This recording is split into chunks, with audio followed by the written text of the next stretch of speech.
and the idea of India, how sports shaped a legend and can transform the country. Personal diary of an icon. I don't think he needs any introductions, but this session has been sponsored by RP Sanjeev Goenka Group, and to introduce you to our very special guest, I'd like to invite on stage our session's moderator, my colleague Nikhil Nas, Consulting Editor, Sports.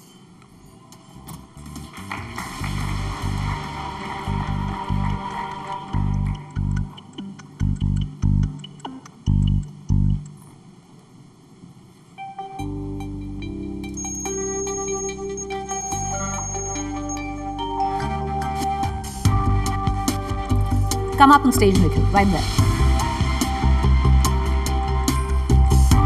Put your hands together, ladies and gentlemen. Sachin Tendulkar.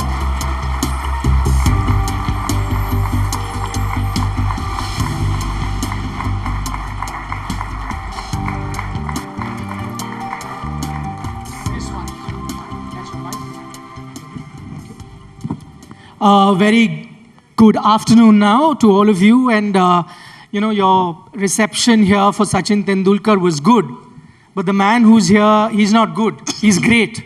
So you'll have to up the ante. Thank you. So what I'll do is I'll get your juices flowing.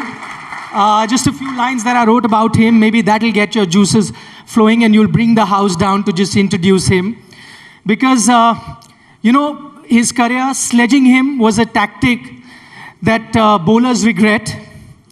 His dismissals forced all of us to shut our TV sets. He made it at a very young age of 16, made it to the Indian squad. He started off as a young prodigy, but he retired as a god. So come on, give him a round of applause, guys. Okay, Sachin, first thing I want to tell you is that, and I think I speak for everyone present in the house, that we miss you a lot. We miss those straight drives, those cover drives, those dancing down the wicket to the spin bowlers, even fast bowlers. I mean, to a great extent, I even miss the mannerism, you crouching before every ball, you nodding your head before every delivery. Those became part of our routine, just as they were part of your routine. And what I want to know is, how much do you miss cricket? We miss you. How much do you miss cricket? Do you watch a lot of it now? Do you have the temptation that I'll just pick up the bat and do some shadow practice? Any of that happens with you? First of all, a big congratulations to India today on completing 20 years. This conclave is something really, really special, and when you guys came over to invite me, I felt really nice. It's always nice to be here in front of all of you. Jaisa mera introduction hua hai, I thought I would just have a sip of water and settle down. It was like going out there in the middle to bat. That's what we wanted to settle down everyone and then start speaking. Usne expectations bahut raise kar diye pehle se hi. But I remember, I saw Harbhajan saying for the first time in Mohali. This was in the mid-90s, and somebody had told me, Bhaji, ye dusra bahut acha dalta hai. So I said, dusra, mujhe pata hai, magar kya exactly, usko bulao net mein. So he came and Bhaji was bowling to me for the first time. So after bowling every delivery, instead of going back to his run-up, he would kind of walk up to me and say, Ji, and then he would go back. I kept wondering, what is happening?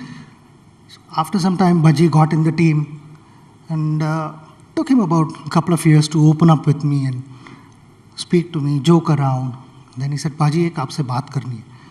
I said, the first time I was bowling to you in Mohali, so I used to come and stand there all the time, aur aap puchte the mujhe kya hai? And I used to say, nahi, kuch nahi, and I used to go back. तो उस समय वो आपकी जो आदत थी वो आज मुझे पता चली कि ना before facing every ball you used to adjust your helmet and you would do this. तो भजी आता था और मेरे सामने खड़ा रहता है, जी पाजी ऐसे क्या चाहिए, नहीं कुछ नहीं करके वापस जाता था. That was our first introduction.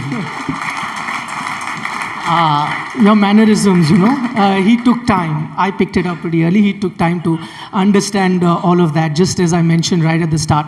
But just, coming back to cricket, do you watch a lot of it? Do you get chance? Kabhi you pick up the bat in the house, thoda shadow practice kar leta hu. It doesn't happen so often. I mean, earlier I used to.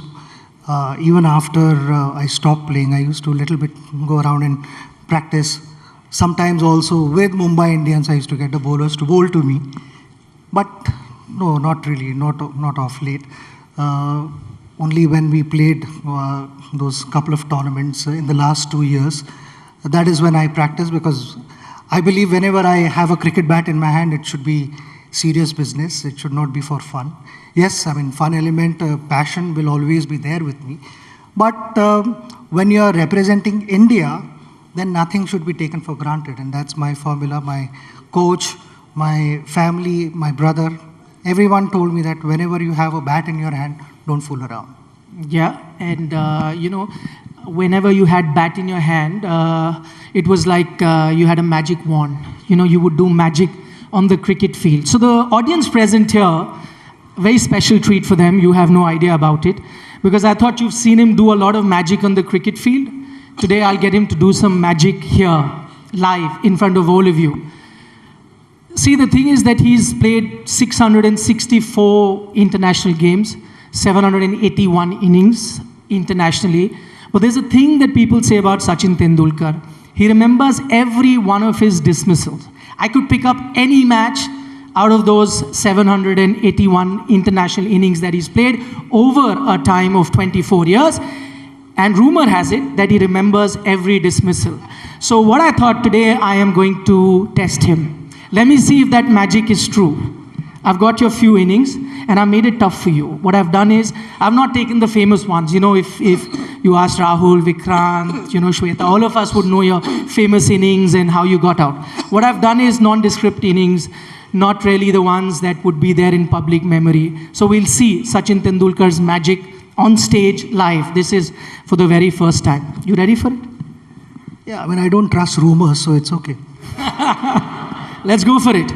Okay, so I take you back to 1990. That is your first tour to England. We all remember your famous 100 in Manchester, but I'll ask you about that game that you played before that, your first ever game at Lord's. I'll give you a bit of clue. You got out for 10 runs in the first innings. Can you tell me how you got out? Bowled Chris Lewis. Chris Lewis was bowling from pavilion end, and I tried to play towards mid-wicket, missed the line and got bowled right. Yeah, I only had Chris Lewis. He can tell you the... Second inning में अगर बताना है तो अभी बता देता हूँ कि second inning में मुझे नहीं पता. I got out to Angus Fraser just outside off stump, caught in second slip. Just incredible, huh? I mean, I tell people that, for me, doing shows is like you playing innings. You asked me 3 shows ago what I did, what I asked, no clue. But you can remember every inning that you've played. Incredible. But the test is not done yet. I'm taking you now to February 1992, the first World Cup game that you ever played. That was a game against England at Perth. You were out for 35. Ian Botham caught behind. So yeah, caught Stewart, bowled Botham. I didn't particularly enjoy that reaction after Botham got me out. So thoda andar fire tha. True. 2 on 2. March 1996. Everyone remembers the semi-final, but I'm taking you to a random league game that was played right here in New Delhi versus Sri Lanka. You got 137 runs. That's easy. I got a run out. Last ball tha, I think, if I'm not mistaken, 50th over, and Chaminda was bowling to me. I tried to play a big shot. The ball went straight to the bowler, thoda right side में था उसके. I thought last ball है, 1 run तो 1 run, वो अगर miss करता है stump को, तो I still score 1 extra run for the team. And I took a chance. I was out by like 10 yards. He got me run out. But it was the last ball of the innings, I think. Incredible. February 2001. First test, we all remember the Eden Gardens test match, Wankhede test match, the first test match versus Australia. I want you to tell me first innings, you got 76. Yeah. I scored 76. Glenn McGrath bowling from pavilion end, I got caught behind. Gilchrist. Correct. Second innings I was batting well. And I got out to Mark Waugh. I played a pull shot. I think Justin Langer ke back pe laga and Ponting took a diving catch at short mid wicket. I didn't research that. Okay. 2011 World Cup game. It's a tight game versus England, played in Bengaluru. You got 120 runs. काफी easy सवाल पूछ रहे हैं मुझे तो. I think it's like I had to research all rank this. half volley उसको मारो. Anderson, I got out Anderson कुछ in the power play. I tried to flick. थोड़ा ball slow आया मुझे लगा जिससे I played too early, got the leading edge and caught it cover. Yeah, caught Yardi, bowled Anderson. Correct. Achha, you said easy sawal. Final question. I'm going to up the tempo. So not going to ask you about your dismissals now that you've proven you know every dismissal of yours out of those 781. Today is 17th March. By the way, guys, if you didn't know, the only man to reach 100 hundreds, yesterday was the anniversary of the day that he reached his 100 hundreds versus Bangladesh. 11th anniversary, I might add. So what I'm going to tell you is not your dismissal. 17 March, you scored 100. And remember, he must have played for 24 years, so many 17th Marches there. You scored 100, can you tell me? मेरा knowledge इतना भी ज़्यादा अच्छा नहीं है, थोड़ा कुछ idea दो और I don't know. Okay. No, you said up the tempo, so I have, gone one level higher. Okay, it was, you want me to tell you the opposition or the venue? You'll have to tell me opposition. Then Opposition, South Africa. Year, should I? In Baroda, I scored 100. Correct. In Baroda. Baroda, he got the we were 100. chasing. So you saw magic. Absolutely incredible. As I said, I can't remember, 5 shows ago that I did. You remember every dismissal. Absolutely incredible. Okay. Now I'm going to get into the serious stuff. Let's talk about cricket. And I think the biggest headline at the moment in the world of cricket is, the test series that just got over. Plenty spoken about the pitches, games getting over in 2.5 days. What do you make of, in general, the health of test cricket? I think we need to understand one thing, that test cricket should be engaging and it should not be about how many days does it last, 5 days or whatever. We are meant to play on different surfaces, be it a bouncy track, fast track, slow track, turning track, whatever that may be, swinging conditions, seaming conditions, with different balls. You have Dukes, you have Kookaburra, you have SS, you have SG, different balls. And that is what makes test cricket challenging. So when you tour, they are not easy conditions. You need to understand what's happening, assess everything, and then start planning things. So for me, the most important factor is the kind of surface that we play on, because that is the heart of test cricket. If we've got 2 formats which are heavily tilted towards batters. So one is T20, where there is action literally every ball. Batters are looking to attack. In ODIs today, if you look at 310, 320 is a normal total. It's nothing extraordinary. And that is because of various rules being introduced. So these 2 formats are heavily tilted towards batters. So I strongly believe that to keep spectators engaged, to have more eyeballs, because that is what everyone wants. You speak to anyone, all the guys, including ICC, MCC, everyone, we are talking about test cricket. How can test cricket continue to be #1 format? So if we want that, then we need to have something for bowlers, because bowlers ask a question every ball and batter has to answer that. So if that question itself is not interesting enough, how are you going to have more eyeballs? You're not going to have more eyeballs. There has to be some action, something in the pitch for a bowler to ask that question. If you keep a dead track, Then, bowler thinks, there's not much help for me. I better play around with batter's patience. The batter is thinking there is nothing much happening off the surface. I should not do anything stupid. Just play within my limits. And what happens? The end result is not interesting cricket. People lose interest. And newer generation, if you want to catch their attention, then the game has to be attractive enough, exciting enough to stay glued to television sets or inside the stadium. And for that, how the bowler starts becomes extremely critical. So we should not get too much into the kind of pitches.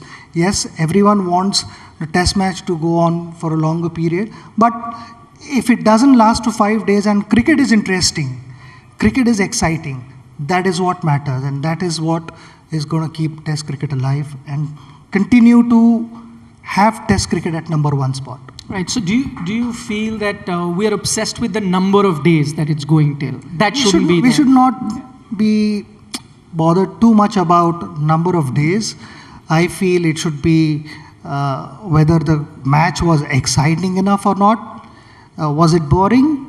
Did it last for 5 days and no result? Nobody wants to go back home not knowing who's won and who's lost. Everyone wants to know, and more so because, like I said, in T20, everyone is now used to watching sixes and fours. How many guys go there and watch a great spell? I mean, it happens in number of countries in the world. But here also, if instead of a fast bowler bowling an opening spell, why cannot be a spinner bowling a wonderful spell? It's just a different kind of surface that we are playing on. And that should also be challenging enough for batters to go out there and express themselves. If somebody has batted well, he gets runs. Simple. Yeah, I think it was the traditional powerhouses in cricket that probably set this norm that, fast bowlers should dominate on day one. But, the world order is changing in cricket. Let it be spinners, who dominate on day one. So be it, as he says, the game has to be exciting. That is, the larger context of the macro picture of test cricket. Let me talk to you about another format, a format where you excelled at. That was ODI cricket. We're getting various opinions. I read Ravi Shastri recently say that ODI cricket may not go on for very long. Make it 40 overs. That may make it exciting. I heard Dinesh Karthik say recently that this 50-over World Cup that you've got probably is the last 50-over World Cup we'll see. What do you see, or what do you foresee, in fact, for ODI cricket? How's ODI cricket's health? It's getting monotonous, without any doubt. There are two parts to it. One is the current format, and the next, which I feel it should be played. Let me talk about the current format. The current format, which has been there for a while now, is 2 new balls. When you have 2 new balls, you've kind of eliminated reverse swing. Even though we are in the 40th over of the game, it is actually just the 20th over of that ball. And the ball only starts reversing around 30th over or so, and there is a bit of discoloration. The ball starts getting soft. So if you don't get it right, if a batter doesn't get it right, it's not going to carry all the way. And when the ball starts discoloring, then, to pick the ball, to pick the shiny and the rough side becomes difficult. And that element is missing today because of 2 new balls. Yes. Also, for spinners, I've spoken to a few spinners, and then for them, I was just trying to understand their mindset with 5 fielders in the ring. And I said that, for example, if an off spinner is bowling, a standard field is a short fine leg, deep square leg, deep mid wicket, short mid wicket, and long on. You have long off, cover, point, and third man, or sometimes bring the long off up, put deep point if someone is playing reverse sweep. But 1 fielder, 5 fielders are in the ring. So what the bowlers are saying that we don't have the freedom to change our line. We have to stick to middle stump. And even if we know that there is a possibility of batter making a mistake if we change our line, but the price that we end up paying is too heavy. It could be a boundary, and I don't want to give a boundary just wanting to experiment something. But whereas if we have that extra protection, then I can always do that, but they don't have that today. So the current format I feel is heavy on bowlers. It's really challenging with 5 fielders in the ring and 2 new balls. And then coming to the second bit, which I feel is we should be playing 25 overs first. So divide that into 4 halves. It's like Test cricket. So 4 innings, but in Test cricket you have 20 wickets. In this format, you only have 10 wickets. So if you are dismissed, you're out of the game for the next 25 overs as well. You don't come back and bat again. Because anyways, we are looking to have that balance. And why I feel this, because I had played a tournament long back in Sri Lanka. We played 118 overs without any result, because the first day Sri Lanka batted first. They played all 50 overs. We batted 10 overs. The match was rained off. No result. We turn up the next evening. Sri Lanka again bat first. We bat for 8-10 overs. The match was again called off because of the rain. So we almost ended up playing 118, 120 overs without any result, declared as joint winners. Yeah. So here if you have 25 overs and then the other side comes and bats for 25 overs, and then you bat again for 24 hours, at least you've completed 25 overs each. And if the forecast is bad, then you plan differently. You plan your first 25 hours. Do you want to get to 230, 240 in first 25 hours? We are okay to lose 7 wickets or 8 wickets, but let's score more runs because later on it might rain. So all these unpredictabilities will come into play. Right now the game is becoming too predictable. From 12th, 15th over to 40th over, it's kind of losing its momentum. There are not enough eyeballs. It's getting boring. So how do we balance that out? How do we balance out the due factor? Because if a captain has lost the toss and he has to bat first and bowl second when there are wet conditions, it becomes really difficult to grip the ball. So both teams bowl in the first half and bowl in the second half. Commercially also it makes sense because you get 3 breaks. True. I know, because that element is also important. So the challenges were different. The earlier format, there was a different challenge. Earlier format, they used to be day matches. When I played, actually, there was quite some time ago, there used to be day matches. So one had to deal with the first spell in the first half of the match, and the second half of the match, in sunny conditions, the wicket obviously got better, but there was a period when the surface also dried up and spinners got some help. So that element is missing because of the dew factor. So how can we, just by the spin of a coin, you can't literally decide the result of the game. Yeah. It's more or less become that if you're chasing, you play really badly, then you lose. But otherwise the match is alive. So those factors are really important, is what I feel, to reduce the gap between the two teams only because of that coin. Yeah, you spoke like a true batsman. You gave that example कि हमने 180 over bowling की पर batting नहीं दी श्रीलंका ने, just as most batsmen would say. But I think the idea that he's given, and I think that's a great idea, out of the box idea. I hope the custodians of the game can listen to that, because this year, as you know, the World Cup is in India in October, and you're going to have a lot of dew and a lot of matches that are going to be dependent on the toss. And how do you eliminate that? I think that's a great idea that Sachin's just come up with on our platform. But you were talking about this imbalance between bat and ball, right? You were talking about the time that you played. No 2 new balls, so the ball would get soft. The other thing that would happen at that time was you sometimes played in the morning with the red ball.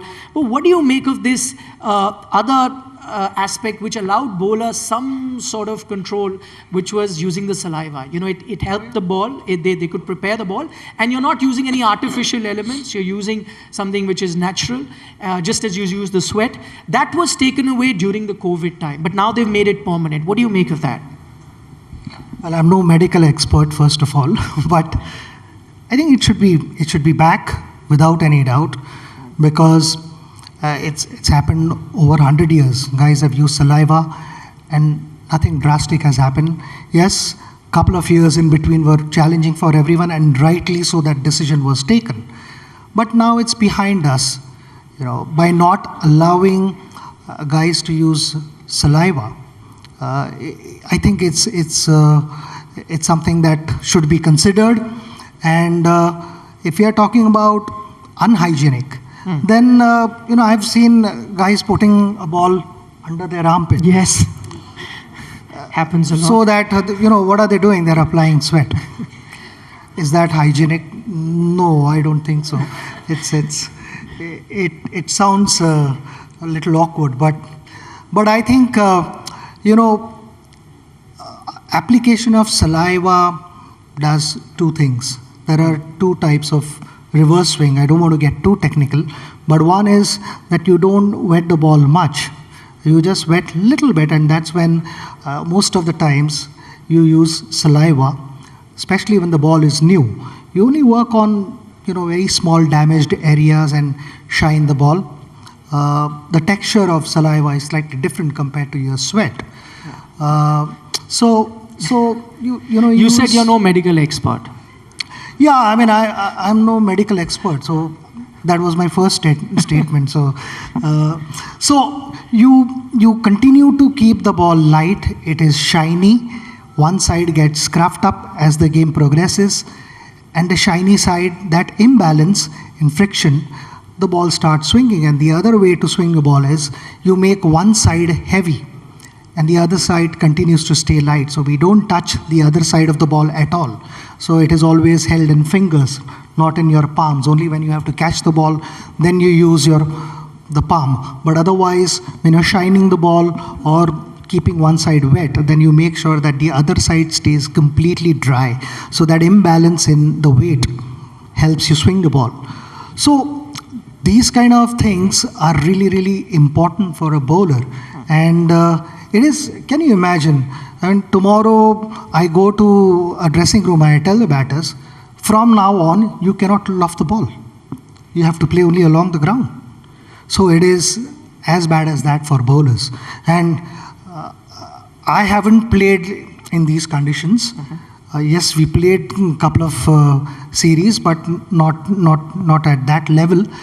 But I've spoken to bowlers, and the bowlers would want saliva to come back in the game. So I feel it's an important element which should be considered. It's lovely to see a batsman stand up for the rights of the bowlers, or is that the bowler in you, the off spinner, I got the leg reasonable spinner? amount of wickets, so I would want to consider myself as a bowler because I Yes, you did. I bowled in the nets. I enjoyed doing that. So what sort of a bowler were you? Were you an off spinner? Were you a leg spinner? Were I'm you a still medium? figuring out. Yeah. It depends on the condition of the ball. If the ball was new, then I preferred seam bowling. If the ball was semi-new, then I bowled off spin. The ball got old, leg spin. By then, the second new ball came, so I was again back in the action. Absolutely incredible what he could do with not just with the bat but with the ball as well. Okay, I'm just going to switch gears. Right now, the WPL is happening. Have you been watching the matches? What do you make of it? Any changes you recommend?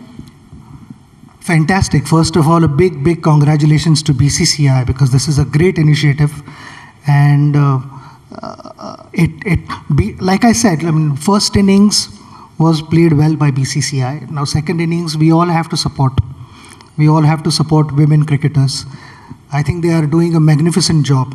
I'm really impressed by the fielding standards, their athleticism. It's just blown my mind. It's incredible. It's fast, it's exciting, and good cricket should always be encouraged. They are fiercely competitive, and I know how IPL is played, and this is a beginning of WPL.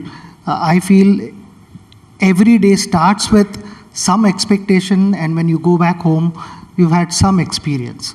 So this is the beginning with some expectations, and I'm sure it's going to leave us with some great experiences. And I really want to congratulate all the teams, all the women cricketers who've turned up here. This is a beginning of something really big, not just for India, but cricketing Yeah, world. let's just hope. Let's just hope. Just another thing on the WPL. What do you make of different rules that they've got for WPL compared to the men's game? Again, one fielder is extra inside the Yes. ring. They play with 5 fielders inside the ring. I would have 4 fielders inside the ring, so fair balance between batting the ball, because anyways in this format, batters are looking to score runs, looking to play big shots. That extra fielder outside the ring is only fair to a bowler. Maybe that is also something that can be looked at. Shweta, my colleague, she follows women's sports a lot, had a question for you. Go ahead, I Shweta. follow all sports, Nikhil. But Sachin, you've been an idol not just for men, but for women sports persons, women athletes as well. What bothers me is that I definitely remember beaming Saina Nehwal when Sachin Tendulkar handed over keys to her brand new car because she idolized you. There have been plenty. But what bothers me is that there has been one Sania Mirza, one Saina Nehwal, one PV Sindhu. Do you think the time has come? Has women's sports arrived? Or should we be a little more patient? Because what do you make of the scene? Without any doubt, they have arrived. I mean, and you need heroes. You know, basically you idolize them as a kid, you worship them, you want to emulate whatever they have been able to achieve in life. You want to follow their footsteps. There are so many big names. Just to name a few: Mary Kom, P.T. Usha. You grew up watching her. Saina, like you said, Sindhu, Sania has just retired, and all these women, so many of them, they've brought laurels to our nation. I feel this is a beginning of something really, really big. This is a journey where one needs to constantly keep working on, and it includes infrastructure, the platforms that they have to express their talent is important. Now there are more platforms for them to express, for the whole world to see what they are capable of. Till now, they played, but the coverage was not there, the following was not there, appreciation was not there. So there is no better tonic for any athlete when opportunities, the platform, and appreciation of having done well come together. So when these 3 things come together, that is the greatest tonic any athlete can have. And that just inspires you to push harder, to take that extra step further. And that is what we need. So it is not, we cannot be pointing fingers at so-and-so is not doing anything for us. It is our responsibility. In whatever capacity, if we all individuals can step forward and support them, the results will follow.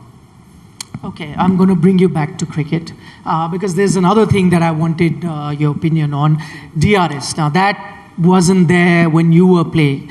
Let me ask you, do you remember every inning of yours? Now tell me, going back. Don't tell me to name umpires. No, but I will ask you to do that. Now tell me, how many of those dismissals, if you had the chance today, would you have referred to the DRS? नहीं उतना तो नहीं पता, but yeah, quite a few. Quite a few. I cannot count them on my fingers for sure.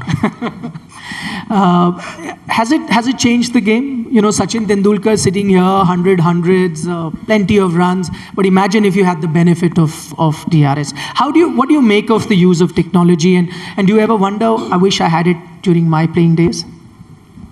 Yeah, I mean, I would have loved it without any doubt, because some decisions go in your favor, some decisions go against you as well.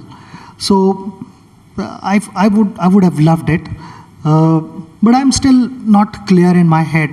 When DRS players, either a batting side or a bowling side refers to DRS, the third umpire comes into play, and sometimes a batter is given out, and sometimes batter continues to bat, and the ball is still hitting the top of off, but the batter still continues to bat. I mean, in reality, if the ball hits top of off, batter goes back. I mean, no way the bails are not going to be dislodged. Yes, because of technology, a lot of things are happening.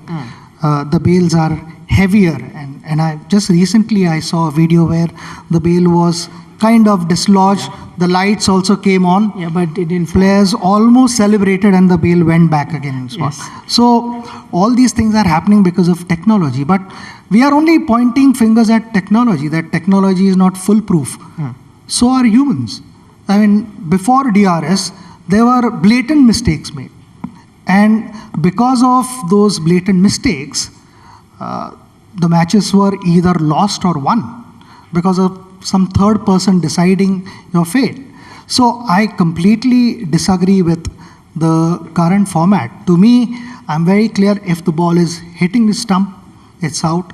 If it's not, batter continues to bat.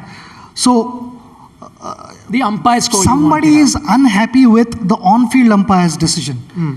It may be the batter or the bowler. And that's why you go to the third umpire. So why are you going back again to the decision maker who somebody is unhappy with? They disagree with that decision. Because they say it's not 100% proof technology, so let's go back to the umpire. But I mean, humans also made mistakes, right? Umpires, I have been part of many matches which has cost us a game because of bad umpiring. Tell us some. You remember something that's... No, there are many games that way. I mean, blatant mistakes. So those kind of mistakes, I mean, are, according to me, I mean, really, really hard to digest, because in the end, it decides the outcome of the game. So what is so different between a human error and technology error? It is, if you've decided to go that route, you might as well go that route. I mean, it's like, I have this cup, thoda chai bhi dalte hai aur thoda coffee bhi dalte hai. It doesn't work. You need to either have tea or have coffee in that. But what we are trying to do is we are mixing both things. And I disagree.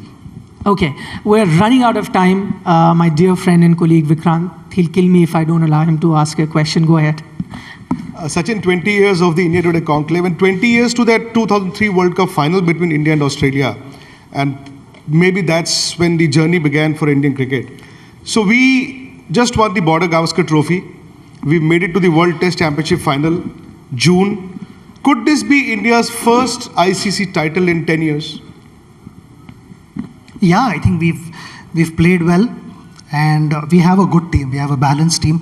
Yes, in those conditions, like I said earlier, you'll have to see the conditions. You'll have to see the surface, overhead conditions, and then also the forecast comes into play. Like I said in ODI cricket, the forecast will also come into play with the new things that I'm suggesting. Similarly here in Test cricket also, we'll have to understand overhead conditions for next 5 days and then accordingly pick the squad. It would be slightly challenging for a captain to have extra spinners in the team. So that balance we'll have to get it right. And I'm only thinking from India's point of view. Let Australians think what they want to do. I'm just thinking of what we should be doing. We stand a very good chance. Supreji had a question, yeah. Sachin, 2011 में India में world cup हुआ था, उसके बाद 2023 में world cup हो रहा है. आप कैसे देखते हैं 2011 में कैसी तैयारी थी, तब हम चैंपियन हुए थे, क्या 2023 में हम चैंपियन बन सकते हैं फिर से? बिल्कुल, मैं तो ऑलवेज ऑप्टिमिस्टिक हूँ और यही सोचता हूँ कि 2000 जो पहले उस समय आपकी तैयारी थी, आप लगता है कि टीम उसी तरह से तैयार हो रही है अभी भी, जैसे आपने 2011 में तैयारी की थी? आई थिंक मैं यही समझता हूँ कि सभी players, most of the players काफ़ी क्रिकेट खेल चुके हैं, तो उन्हें पता है कि क्या करना है और क्या नहीं करना है. Of course home world cup expectations अलग होते हैं, क्योंकि आप जब इंडिया के बाहर जाते हो तो थोड़ा बाहर वाला क्राउड भी मिक्स हो जाता है. But that is becoming less and less कि जहाँ भी जाओ.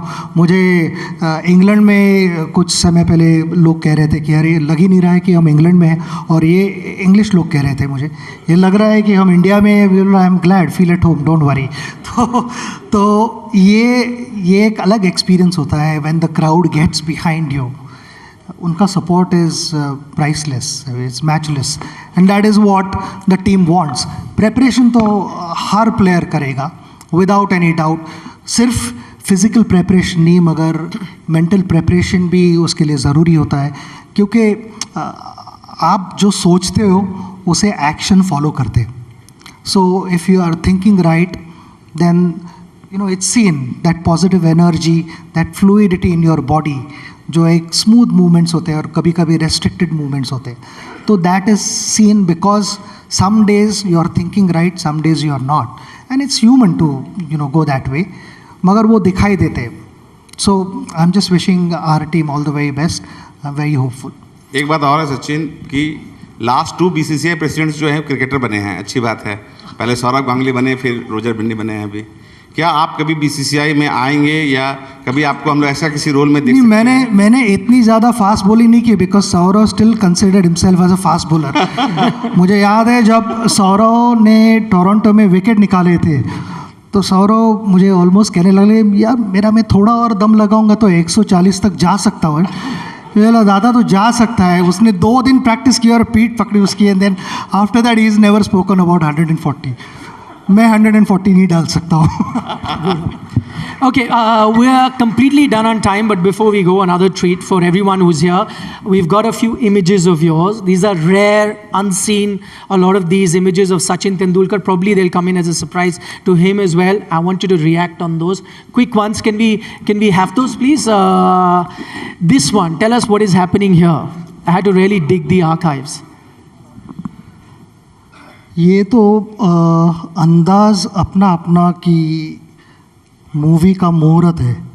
अच्छा, मुहूर्त shots. Yeah. This was shot, if I'm not mistaken, at Mehboob Studio. All 4 of them, अभी obviously I knew them, मगर did not know them personally. ऐसे कि अभी मैं जानता हूँ काफ़ी लोगों को, मगर उस समय मैं नहीं जानता था, इतना पहचान नहीं थी. बट आई न्यू कि ना ऑब्वियसली हमारे एक्टर्स हैं. I had played I think in Pakistan and before going to New Zealand उन्होंने मुझे पूछा था कि क्या आप आ सकते हो, कुछ नहीं करना है, सिर्फ नारियल तोड़ना है और कुछ नहीं करना है. तो I said, okay, ठीक है. That was my only occasion. No, you were lucky because this holds the record for most home videos ever sold, this film. It was a cult film. They should have called you for more Muhurat shots after that. Next one. What is happening here and who are you dressed as? I'm just checking कि अभी तो है नहीं ना mustache वगैरह. नहीं, this was on my first tour of Pakistan. We were not allowed to go out anywhere. So this was in 1989. And I was only 16, officially, genuinely 16.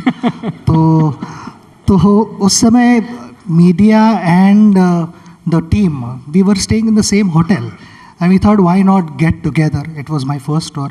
It was never done before, but we decided to have Sunday club. और सब वहाँ पे आएंगे.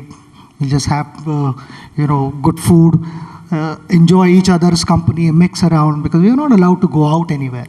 So in those days, ये सारी चीज़ें हुआ करती थी. Who are you dressed as? अभी हो रही कि नहीं, मगर Who are you dressed as? Is there somebody in particular or just? Hair stylist.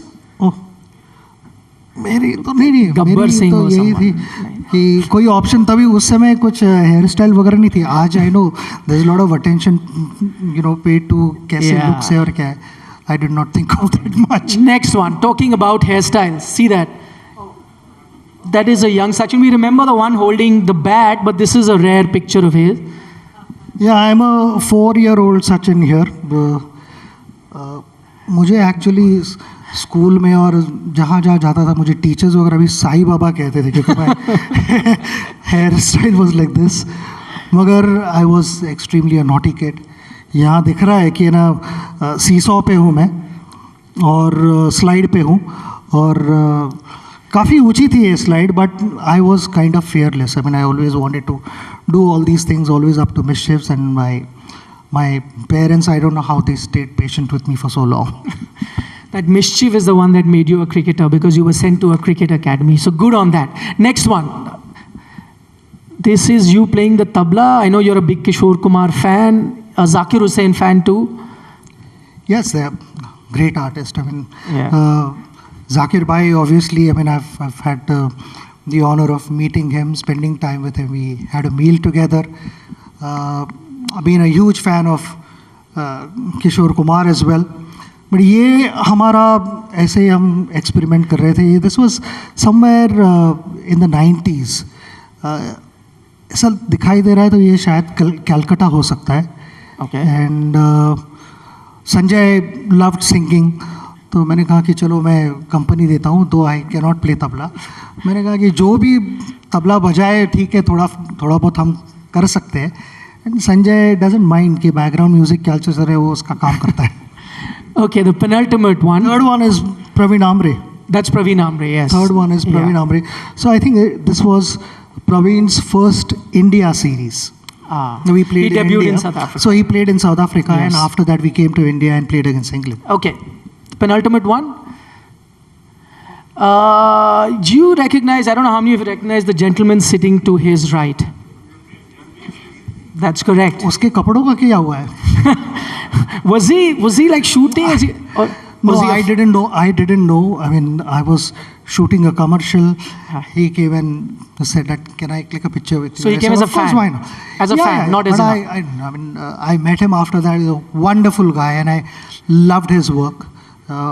He's very, very creative, very imaginative, and he's not shy of taking challenges, accepting challenges, doing different roles, and I thoroughly enjoy his acting. So I wish him all the very best. Okay, final picture. For that I need you to get up, because we're going to recreate this moment. It's 20 years of India today. It's 20 years of the most iconic shot ever played on the cricket field. Many fans have voted for this. This was a 60 hit of Shoaib Akhtar in the game versus Pakistan. And what we're going to do live is, after 10 years or 20 years, we're going to get him to recreate that shot live for you. It's never happened. Just pose for us in that shot. Firstly, was that an uppercut? What was it? Shoaib Akhtar was bowling. High pressure game. 1st March, I think, 2003.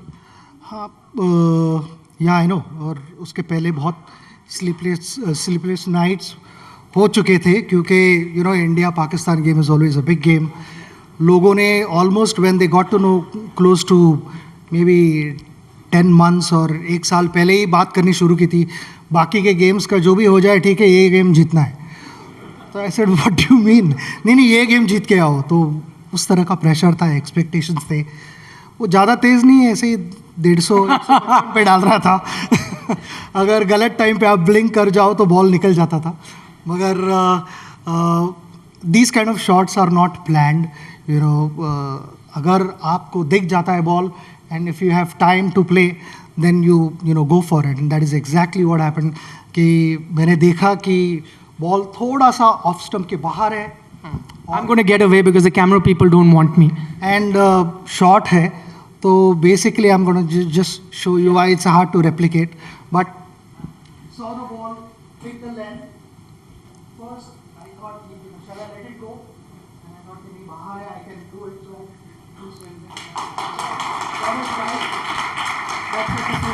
All right, Sachin Tendulkar, thank you so much for pouring your heart out, giving us an insight in the man that Sachin Tendulkar is. Ladies and gentlemen, the first man to score an ODI double 100, the only one to get 100-100, Sachin Tendulkar. Thank you. Ladies and gentlemen, give it off to Sachinism and his idea of India. I request Sachin to stay on stage. Nikhil, stay on stage. I would request Mr. Tendulkar to stay on stage as I quickly call upon Joynil Mukherjee, Executive Director, RPSG Group, to come up on stage and present a small token of our appreciation to, ladies and gentlemen, Sachin Tendulkar.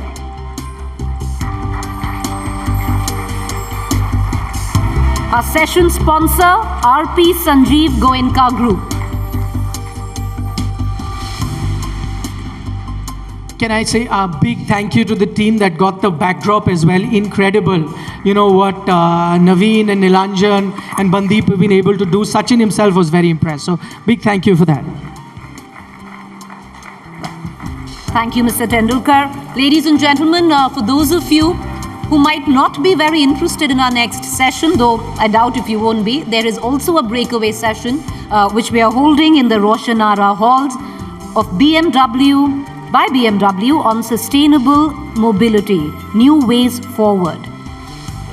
So you can go there, but let me take you now to our next session. The Smokeless War, China's secret strategy to replace America as a global superpower. Implications for India and the world. This session is sponsored by Radico Khaitan. But before we get to the session, I want to play just a small film which showcases, with all its strength, our formidable neighbor, China.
संप्रभुता पर जिस किसी ने आंख उठाई, सेना ने, हमारे वीर जवानों ने उसका उसी की भाषा में जवाब दिया. And we seek competition, not conflict. If China threatens our sovereignty, we will act to protect our country. U.S. intelligence says President Xi gave the order China's military must be ready to take Taiwan by 2027. Xi Jinping sits on top of the party sits on top of China, and China sits on top of the world. That's basically the program.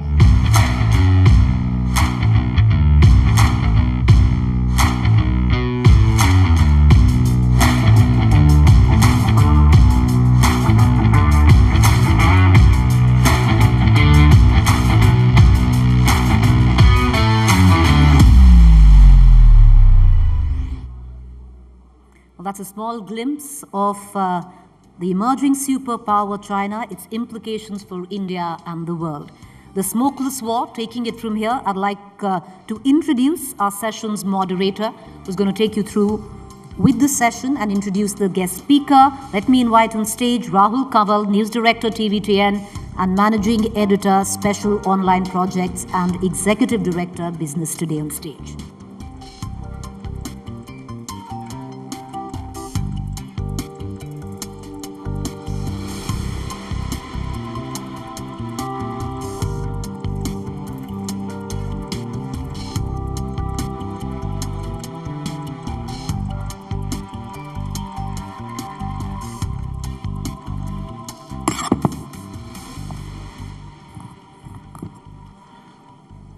Long before China bared its fangs and started flexing its international muscles, one man was writing on China's 100-year marathon and its secret plan to replace the United States as the world's leading superpower. This was at a time when many in the Western world of academia and think tanks were still looking at China with rose-tinted glasses and seeing in Beijing a friend and not a threat. The theme of this year's conclave is the India moment, but there is a giant dragon hanging over that Indian moment, and that dragon lives in Beijing. To discuss the biggest threat to India's growth and to the global system at large, I am delighted to welcome to the India Today Conclave one of the world's leading experts on China, Mr. Michael Pillsbury. Mr. Pillsbury has been advisor to many US presidents. He's a consultant at the US Department of Defense. He's the director of Chinese strategy at the Hudson Institute. And he's known the world over for his prescient book, The 100-Year Marathon, China's Secret Strategy to Replace America as the Global Superpower. If you haven't read this, you absolutely must.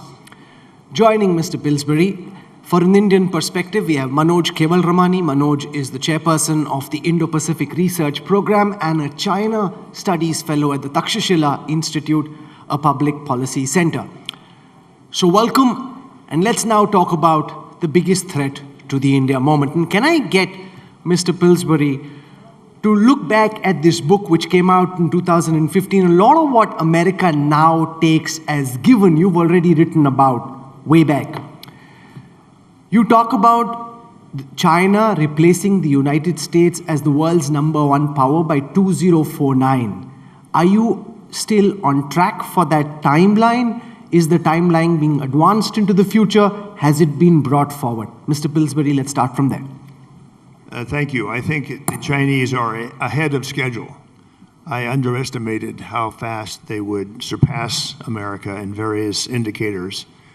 The Heritage Foundation actually next month is going to come out with a list of indicators where China has already surpassed America. Some of them are quite dramatic. When the Chinese launched a round-the-world hypersonic missile, we can't do that. We were quite certain China could not do that. When they went to the far side of the moon, we can't do that. We were surprised that China could do it. In the number of biotech areas, China has already surpassed us. So I underestimated two things. One was the progress of China. The other was I thought a coalition would form both inside America and around the world that would slow China down, that would say you're stealing too much, you're breaking the rules, you're doing things you never said before you would do. So there'd be a coalition. And the key member of the coalition would be India. That has not happened. No real coalition is formed against China's conduct anywhere in the world. And in particular, something called the Quad was formed. Initially, the media thought this was to talk about China. Australia, Japan, India, the United States. The heads of state would meet, the foreign ministers would meet. But actually what happened, in the joint statement that would come out of the Quad meetings, China could not be mentioned. One country that belongs to the Quad prevented the others from saying anything negative about China in their joint statements. So China's grown much faster than I thought, and the response from around the world has been much weaker than I thought. So if anything, the 100-year marathon is ahead of schedule, to answer your question. So by when, in your estimate, does China overtake the United States and emerge as the world's global superpower #1? Is that inevitable? Can America still win? You know, when you think about cricket and soccer and worldwide sports, there's a number of things that happen that billions of people watch. You know the score. It's up on the scoreboard. You can see the umpire make a good call or make a bad call. You know who the teams are. In the US-China or the India-China competition, there's none of that. There's no announcement. The score is not made public. And there's no umpire. That's the most important thing of all. There's no umpire. So the role of India today and the worldwide media in general is very important. They've got to describe what is the game that's going on, that's secret, that's behind the scenes. Which indicators should we watch? I didn't mention another surprise to me was nuclear weapons. The Chinese have told the world since their first nuclear test in 1964, we don't believe in nuclear weapons. Yes, we have a couple hundred, maybe, but that's only for defense. Now, just in the last 2 years, it's been announced by our strategic forces, China is having a breakout, what's called strategic breakout. They're building so many new ICBM silos that just 2 weeks ago, our key general said, China now has more ICBM nuclear weapons silos than America. This is a big surprise. But is there a worldwide coverage of the team players in cricket? Suddenly this has happened? No. You'll find it very difficult to find in any newspaper in the world or any TV show in the world other than yours that this is happening. Now, if the Chinese go for 1,500 nuclear warheads, which is the American military estimate, they're going for either parity or to surpass both America and Russia. Now, Indian nuclear forces it's secret, but let's say it's 100 or 200. If China goes for 1,500, that's a 7-to-1 superiority against the Indian moment that we're talking about so much today. But again, it's not covered as a cricket match or as a worldwide World Cup. I can see Mr. Pillsbury is quite inspired by Sachin Tendulkar's session just before this. But one of your specializations really is to compare comprehensive national power. And if you were to give us your ranking, where do you see, relative to the United States, China stand at this moment? Where does India stand in your global matrix? And where do you see things move from here? Well, the only places in the world that this kind of question is answered are secret places inside governments. The Russians have a unit that measures the balance of power. We have a unit that measures the balance of power. And so does India, frankly. So does China. I first got onto the idea of the book, The 100-Year Marathon, by visiting some Chinese experts who were working 20 years into the future. They were measuring what would China have to do to become the #1 power in the world. I could not find that kind of thinking in Moscow or Washington or Delhi or Tokyo. But the Chinese were thinking ahead, what exactly do we have to do to surpass all other powers? And they recruited the World Bank, of all people, to open its largest office in the world, 3,000 people in Beijing, to advise China what to do about their state-owned enterprises. And they came up with a phrase I'd never heard before called national champions. At that point, China had 0 companies on what's called the Fortune 500 list of the companies in the world that are the most capitalized. Now, recently, China has surpassed America. They went from 0 to 140 of their companies on this list. America's about 120. India's much lower. This is a joke, actually, they even had a billionaires index. Who had how many billionaires? In the beginning of this process, China had 0. Guess what? 3 years ago, China has more billionaires than America. Now, some indicators are a joke. They surpassed us in beer drinking. Okay, I can live with that. But the measurement of the balance of power, I've heard people at the conference today talk about India's #5 or India's #6. That's what the Chinese were 30 years ago. And they had a series of measures to get up to #2 and moving toward #1. But again, this is secret work done inside governments. And the Chinese, to my amazement, you would think as their progress went from #6 to #2, you would think they would be like a good World Soccer Cup, take credit, say we're #1 and hope for applause. The Chinese stopped the World Bank and IMF from announcing that China's economy had surpassed America. They want to play all this down. They're very sensitive from their ancient literature. Never brag, never get a rival to rise up against you. So play dumb, play weak, which we still find them doing.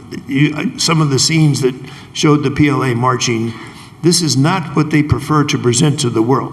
They like to show Chinese ballet, Chinese opera, Chinese art. There's a new policy that began in the last 10 years that Confucius is now the symbol of China. So Xi Jinping went to Confucius' hometown, signed some books, starts quoting from Confucius. This is what China wants to project. Don't worry about us. We're not going to become the #1 power in history. We're just raising people up out of poverty in China. And as we do that, by accident, we become the world's greatest power. So this is what we face. Speaking of Confucius, Confucius says that there can't be 2 suns in the world, nor 2 emperors on the earth. Where do you think China sees India at this moment?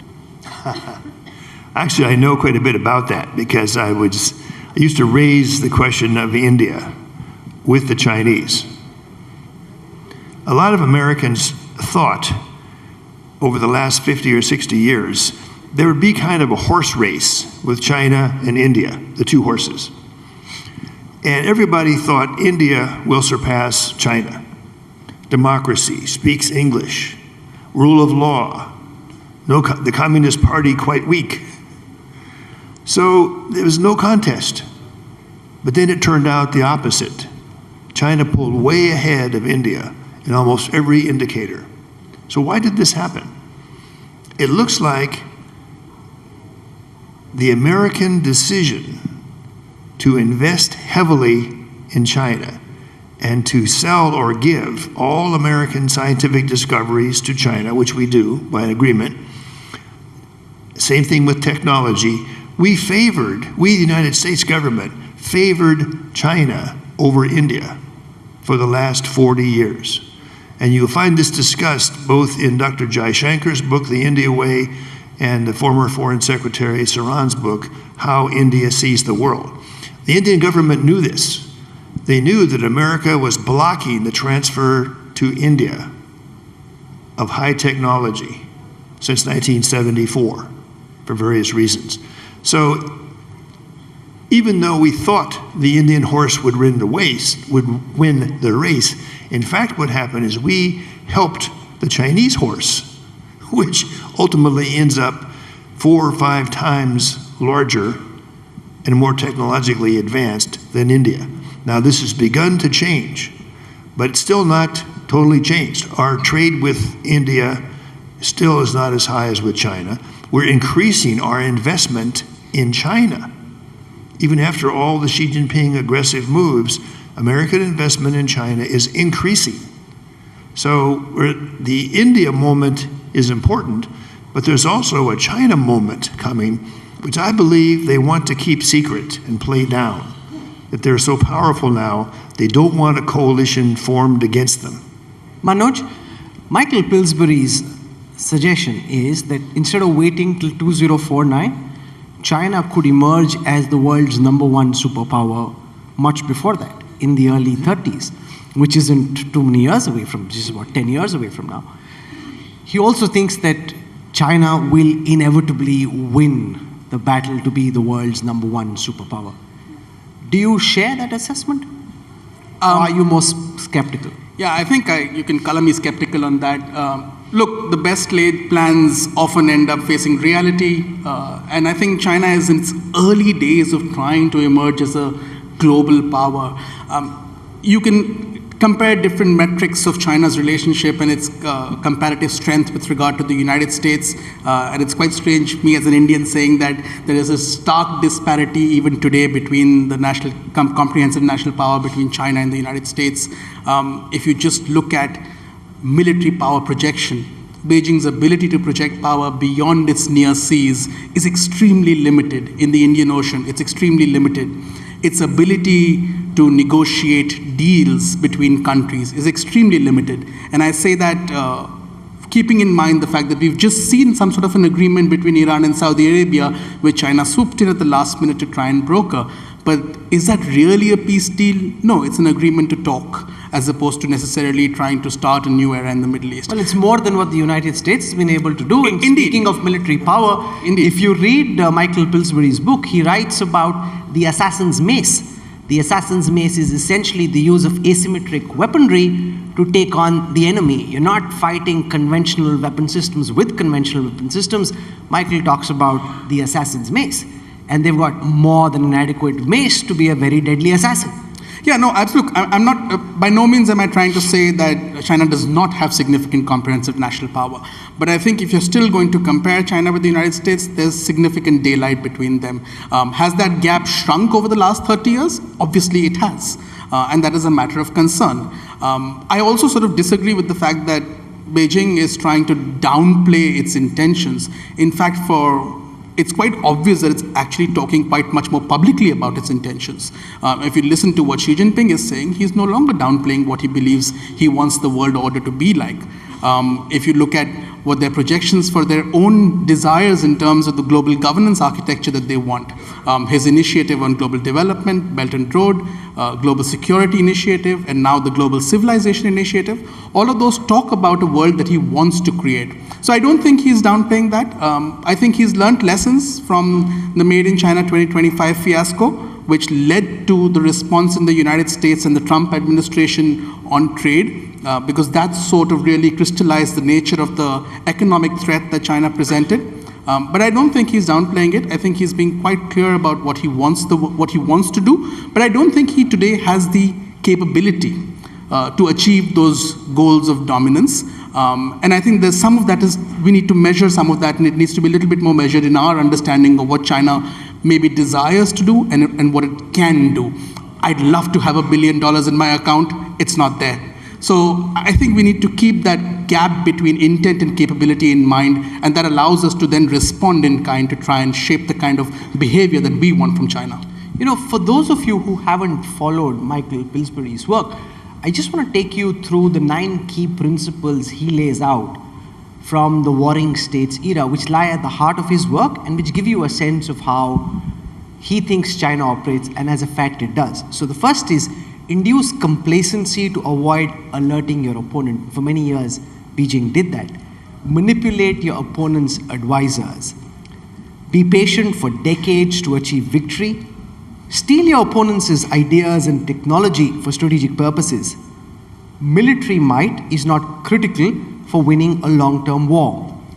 Recognize that the hegemon, in this case the United States, will take extreme steps, even reckless action, to retain its dominant position. Deceive others into doing your bidding, and this is something China is a master at. Wait for the maximum opportunity to strike. Be vigilant to avoid being encircled or deceived by others.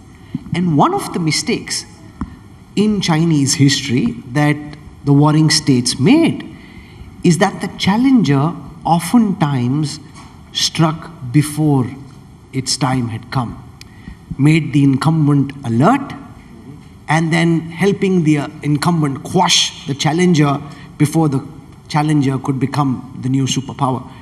Is modern day China repeating that mistake, or do you think they've learned from the mistakes of the last several centuries? The correct answer is both. There is a debate in China that we can see indications of, that some people think Xi Jinping has gone too far, that he's a bit too open about China's goals. But I think overall, the Chinese, I know, are very sensitive to observe in the great powers of the world how strong is the China threat theory growing. They try to measure it. They know individuals. We know that their embassies keep track of who are China's friends, who believes in the China threat theory, who are the swing voters in between. Are you a friend, enemy, or a frenemy? Well, the Chinese say you used to be our friend when you delivered the Mark 46 torpedoes for our submarines in 1985, when you provided nuclear targeting data to China against the Soviet forces. President Reagan did the most to actually arm China, sell them weapon systems. So they want that Pillsbury to come back. They haven't given up hope. And there is a group in our country, the so-called G2 people. They believe the US and China have a destiny to work together against all the other powers of the world. These are who you call panda huggers. They just like the word G2. No G20, no G15, G2. That basically the two great economies of the world can have the world order be their work.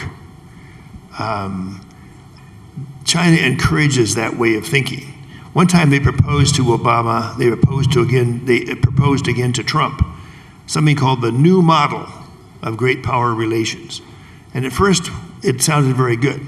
The new model means the rising power doesn't get attacked or hurt by the hegemon. But the Obama team started asking, well, who is in the great power relationship? Is India included? They said, no, India is not part of the great powers. And as the Obama team learned more, they turned down the Chinese offer. They've made it again to the Biden team. So this is something to watch in terms of how the world perceives the rise of China. If it's still a friendly panda, then a coalition's not necessary. And the only Cold War will be over technology issues. If you're sitting in India, I promise you, you're not seeing a friendly panda, you're seeing a lurking dragon. You're on the front line with China. You know, we don't have a border with China. Given all your expertise built over the decades with China, what's your best estimate, Mr. Pillsbury, when and will the People's Liberation Army attack Taiwan? Well, that depends on Taiwan and America's way of talking about Taiwan. The deal that was made by Henry Kissinger in the beginning was we Americans and the rest of the world pretty much included, we will not take a position on who Taiwan belongs to. We acknowledge you Chinese think that Taiwan is yours, but we don't actually accept that. So if that changes, that's a cause of war for China to attack. Right now, the ambiguity about who owns Taiwan is what keeps Beijing from having to attack. But there are already voices around the world that say Taiwan is independent. So far, America is the only country that sells weapons to Taiwan. We don't have any troops there. We don't store ammunition. We don't have a formal treaty. The Chinese belief is if we change any of that, that's a cause of war. President Trump secretly put a few American Special Forces units, they're supposed to be secret, on Taiwan. That when the Biden team came in, this somehow leaked to the press, to the Wall Street Journal, as a matter of fact. And now there's discussion of increasing the number of American advisors on Taiwan, and possibly even having military exercises with the Taiwan forces. I didn't really get a clear answer. Ceteris paribus, things being the way they are, in your best estimate, will the People's Liberation Army attack Taiwan, and if so, when? If I knew, I wouldn't tell you. Manoj, let me try and get your sense of this. Do you think Xi, in the manner in which he's speaking about his armed forces, the modernization, the world's fastest modernization that's ever been seen, is it inevitable, or are they just building a muscle at this moment which won't actually need to be exercised? I think one of the strategies that you've described also in your book is the idea that you win without fighting. So, I mean, I'm sure push comes to shove, if there is an opportunity and if the stars align and if the United States' response is predictable in a certain way, perhaps. But I don't think this is something, I mean, I followed the discourse in the United States where you have dates from 2017, 2024, 2025. I don't think this is inevitable at any point of time, and I don't think it's likely in the short term at all. It would be incredibly foolhardy, particularly after the lessons that Xi Jinping is watching Russia learn in Ukraine. So I don't see that as an imminent threat, even from an Indian point of view, as to what's going to happen in Taiwan. You know, we have many distinguished people in our audience here at the India Today Conclave, including the former Chief of the Indian Army Staff, General Naravne. General Naravne, can I get you to intervene on whether you think that Michael Pillsbury is right when he thinks China is winning, that the United States will no longer, post the mid-30s, be the world's #1 power? And where do you, as the man who's guarded India for so long, think India stands relative to the dragon across the Himalayas? It's working, sir. I would like to put a question to Mr. Pillsbury. You have made a very compelling case with respect to China and where they stand vis-a-vis the US. And in that context, do you think that the US is unnecessarily getting embroiled in Europe and Ukraine, and in the bargain only playing into the hands of China? Yes, I do. I think our focus should be the Indo-Pacific. It should not be Europe. There are too many warnings being given to both India and America that we can't just ignore what's happening. I myself think it was a mistake that our country aided China so much for 40 years and neglected India, or even worse, was even anti-India. That is slowly beginning to change. And I think cooperation between the United States and India is something that China fears will derail their 100-year marathon. They're very concerned about the Japan-India bilateral relationship, that this is beginning to involve security issues, military exercises. So China is not overly confident that they're going to win the 100-year marathon. And if Indian-American cooperation can grow over the next 10 years, if our support for Indian science, Indian technology, the Indian space program, frankly, getting India involved in arms control negotiations with China. Right now, China has no cap on their forces. And if they're going to break the Russian-American 1,500 nuclear warheads limit, it affects India too. So the possibility of slowing China's winning the 100-year marathon or making it never happen, if our growth and India's growth is above China's, they will never win the 100-year marathon. So in a way, it's in our hands, even though you and I are out of power right now, it's in our hands to slow down or even stop the 100-year marathon. But whether this will happen or not depends a lot on the cricket analogy. Can people tell that there's a game going on, that the umpire is calling things in the wrong way, and the score is looking bad? So far, nobody pays much attention to the global balance of power involving China, India, and America. For a man who comes from a country obsessed with baseball, you picked up some cricketing metaphors very quickly. Nicely done. You're going to be meeting India's Foreign Affairs Minister tomorrow, from what I gather. If you were advising the Indian government at this moment, given what you've seen of how China operates, what do you think New Delhi needs to do between now and the next 10 years to increase its national comprehensive power to be a more robust competitor to Beijing? Well, first of all, Americans never should give advice to Indian cabinet ministers, but there is something we can learn from China. The Chinese communists had been in a war with America. There's various estimates, up to 1 million people killed on the Chinese side and the North Korean side, 20 years of hostility.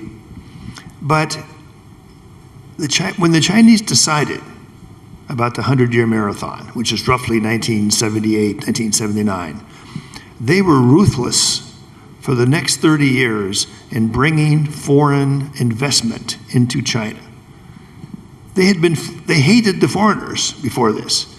But now when the Communist Party gave orders, if you and I wanted to build a cell phone factory in China, they would bring the infrastructure to us for free. Tax break, 10 years for free. All kinds of flattery. They did this across every technology sector they wanted China to grow in. It succeeded. Notice the way India treats foreign investors up until recently. Not very friendly. Mob scenes in front of McDonald's and Kentucky Fried Chicken. This is foreign stuff, you know, it shouldn't be here. The Chinese very quickly opened 1,000 Kentucky Fried Chicken stores. They opened several thousand McDonald's, Starbucks all over China. It's a miracle that the Chinese Communist Party was able to turn on a dime. Okay, the foreigners were all bad and evil before, now we welcome foreign investment in the extreme. That worked beautifully for them. I'd love to see that happen in India as well. Okay, so we're out of time. I could go on because that's how fascinating and devious everything to do with Beijing is at the same time. And very few people are as clear-eyed about China as Michael Pillsbury is. Manoj Kevalramani, thank you very much for joining us. Thanks also, Mr. Pillsbury. You'll be around, so if you have any more questions on China, feel free to walk up to Mr. Pillsbury during lunch or any of the breaks. Thank you very much. It's been an absolute honor to have you here at the conference. Thank you. Ladies and gentlemen, please raise a warm applause for our speakers. This session was brought to you by Radico Khaitan, and I'd quickly call upon Mr. Ramar Sinha, CEO, Radico Khaitan, to come up on stage and present a small token of our appreciation to our esteemed guests.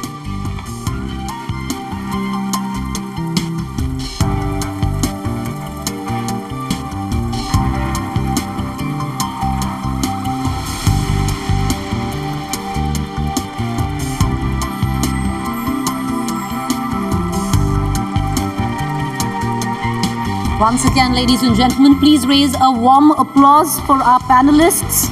You can also buy their books, get them signed too at the Author's Corner in the atrium right outside Roshanara Hall.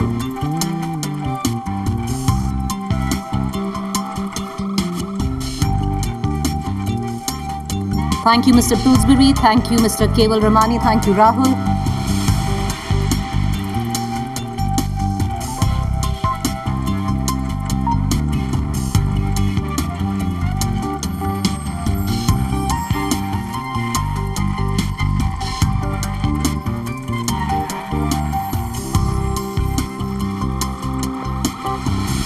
All right, ladies and gentlemen, we hope you are tweeting. Our hashtag is hashtag India Today Conclave. To quickly take you through what else you can expect on the sidelines of our power-packed two-day India Today Conclave in our 20th edition, well, we also have plenty of breakaway sessions, trust me, to get you up to speed on what's taking place outside in the other halls while we continue to power through our day one at the conclave. More so, right outside the Shah Jahan Hall, a very special cover shoot for our audiences. We have a conclave photo booth, so do make use of that.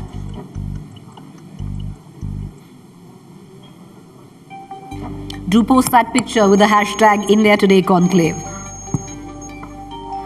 Also, what we do have at the Shah Jahan Hall is a special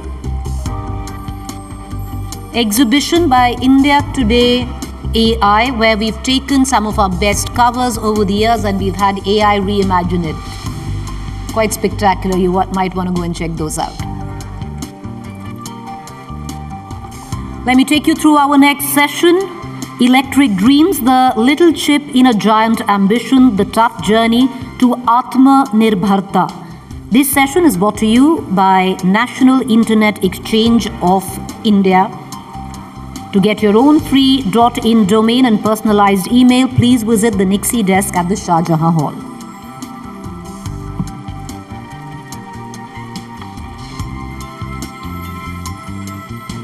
We take it from here. May I please invite sessions moderator Siddharth Zarabi, managing editor, Business Today TV, to come up on stage and introduce you to our next speaker.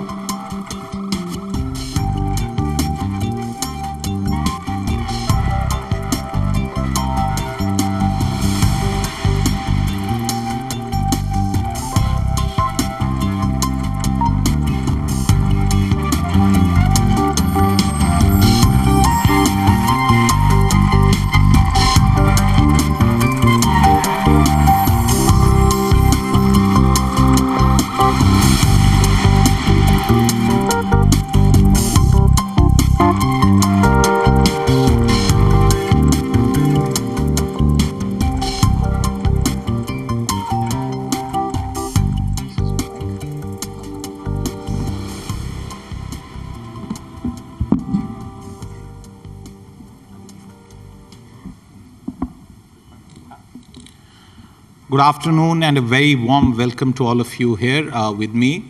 Anil Agarwal, the chairman of Vedanta Resources. I would like to call him the mining baron of India, and I don't know if he will agree with that description because he's set his eyes on something far more interesting and beyond mining, which is turning sand into our dreams of connectivity, into what is called chips. And the first question really, Mr. Agarwal, that I want you to answer and tell our audience here and those who are watching us across the country, how did you decide to venture down that dream of turning sand into silicon wafers and powering electronics, communications, and the digital age which India has embarked upon? No, thank you very much. Thank you, Arun Puri, Kali, to organize such a event which is whole world is watching. It's amazing what India Today does. I thank all of you for an ordinary person to gather and we have to interact. But before that, I must salute our Prime Minister and this government. Because of them, मैं इतने सालों से 27 सालों से मैं बाहर रहा, मैंने अपने आप को इतना अच्छी पोजीशन में कभी नहीं देखा। आज ये हमारा दिन आया है और ये सरकार हमारे प्राइम मिनिस्टर की वजह से आया है। So thank you very much for that.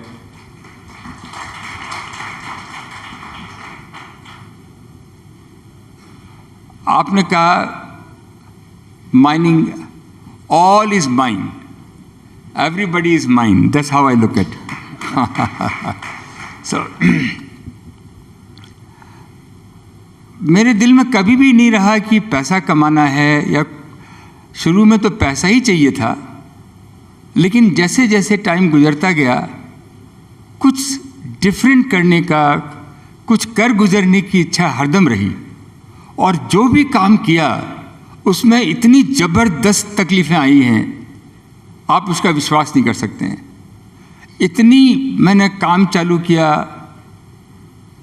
एक छोटी फैक्ट्री लगाई बॉम्बे में, दत्ता सामंत की यूनियन थी, कॉपर का प्लांट रत्नागिरी में लगा रहा था, पहला कॉपर का प्लांट, वहाँ पे प्रॉब्लम आई, नेवर गिव अप, टूटीकोरिन में लगाया, हिंदुस्तान का 50% कॉपर बनाया, हिंदुस्तान का फर्स्ट प्राइवेटाइजेशन किए में हाथ लगाया, भारत एल्युमिनियम नवरत्ना लेने के साथ में ही 2 महीने की स्ट्राइक हो गई। वाजपेयी जी की गवर्नमेंट थी। हर काम जो मैंने किया उसमें फाइबर ऑप्टिक लगाई। कोई भी काम ऐसा करना चाहते हैं जिससे कि सब लोगों का विकास हो, कंट्री का विकास हो। आज हम 2 चीज़ है जिसमें कि हम सबसे आगे जा रहे हैं, जो कि डेवलप कंट्री बोलती है कि आपका काम नहीं है जी। जैसे आप रिन्यूएबल एनर्जी बोलिए, हाइड्रोजन बोलिए, हम अग्रसर हो रहे हैं, हम सबसे ज़्यादा आगे हैं।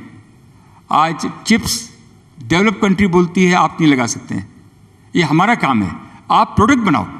लेकिन हमारे प्रधानमंत्री जी का एक सपना रहता है, उन्होंने कहा कि चिप बनाना है, टेक्निकल आदमी तो बहुत मिल जाएंगे, लेकिन जिसमें साहस हो, जिसमें कुछ कर गुजरने की इच्छा हो, वो चाहिए। पैसा तो आता है, पैसे की तो लाइन लगती है। जब हमने ऑयल एंड गैस लगाया, हिंदुस्तान में ऑयल गैस बन नहीं रहा था, लोगों ने कहा 15-20 बिलियन कहाँ से आएंगे, पैसों की लाइन लग गई। आज मेरे को कई लोग बोलते हैं कि डेट, अरे यार डेट की क्या बात करते हो, आज तक अनिल अग्रवाल का एक पैसा भी कहीं इधर से उधर नहीं हुआ, प्रॉफिटेबल हम लोग काम करते हैं। तो ये चिप बनाना भी हमारी दुनिया बदल देगा। हमारे हिंदुस्तान का आज टाइम आ गया है कि हम फर्स्ट वर्ल्ड में चले जाएं। वो गाना है ना, एक गाना है, मेरे अचानक ही ध्यान आया, छोड़ो कल की बातें, कल की बात पुरानी, नए दौर से लिखेंगे हम मिलकर नई कहानी, हम हैं हिंदुस्तानी, हम हैं हिंदुस्तानी, ये काम है। ये आपने बहुत अच्छा एक पॉइंट बोला, and the choice of song is also very excellent, but I want to come back to that point. आपने 22 साल पहले जब भारत एल्युमिनियम लिया तो आपने उसको खरीदा। मैं ये पूछना चाहता हूँ, in 2023 if I were to ask you, did you make the right decision या लेने के देने पड़ गए सरकारी कंपनी खरीदने के बाद? जो सिर पे कफन बांध के चलते हैं वो लेने के देने कैलकुलेशन नहीं करते हैं। हम लोग बिहारी लोग हैं, बिहार से आए हैं, तो कोई गिनती करके नहीं आए थे।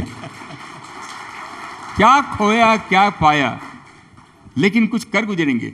भारत एल्युमिनियम, मैं अपने बाबूजी के साथ में रेणुकूट जाता था, 14-15 साल की उम्र थी, पटना से बनारस से शेयर टैक्सी में रेणुकूट जाते थे, और मैं एक ही इच्छा रहती थी, बाबूजी 7 आदमी बैठते हैं टैक्सी में, एक टाइम में 4 आदमी बैठ के जाएंगे।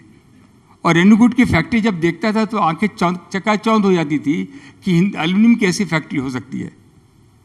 और एल्युमिनियम बनाया। आज वर्ल्ड की लार्जेस्ट एल्युमिनियम प्रोड्यूसर वेदांता है।